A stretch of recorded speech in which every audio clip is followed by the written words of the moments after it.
Hello friends, మేము ఇల్లు చూడటానికి అని చెప్పి వెళ్ళాం కదా. వెళ్తే అక్కడ వాళ్ళు చూపించలేదు అని చెప్పి నేను లాస్ట్ షార్ట్ వీడియో పెట్టాను కదా. దాని తర్వాత మేము అక్కడ నుంచి ప్రతిమ వాళ్ళ ఇంటికి వచ్చాము. వచ్చేటప్పటికి ఈవినింగ్ 4:30 అట్లా అయ్యింది. ఇంకా పిల్లలకి ఆకలి వేసిద్ది అని చెప్పి ప్రతిమ వెజ్ శాండ్విచ్ అది ప్రిపేర్ చేస్తుంది. వాటితో పాటు కొన్ని రస్కులని బిస్కెట్లని అట్లా పెట్టిందనమాట. ఫస్ట్ పిల్లలు తినేసి ఆడుకోవడానికి వెళ్ళిపోయారు. ఇంకా తర్వాత మేము కూడా టీ అది పెట్టుకొని తాగి ఆ శాండ్విచ్ తినేసి పైకి వెళ్ళి కూర్చున్నాం అనమాట. అందరం కలిసి కాసేపు కబుర్లు చెప్పుకుంటూ ఉన్నాము. పైకి వెళ్ళే ముందే డిన్నర్ కూడా ప్రిపేర్ చేసుకొని వెళ్ళాము. డిన్నర్ ఏంటి అంటే bagara rice, meal maker curry. Pratima కొత్తగా వెరైటీగా చేసిందంట.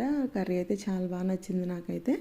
ఇంకా డిన్నర్ అది తినేసిన తర్వాత ఇంక ఇంటికి స్టార్ట్ అవ్వాలన్నమాట.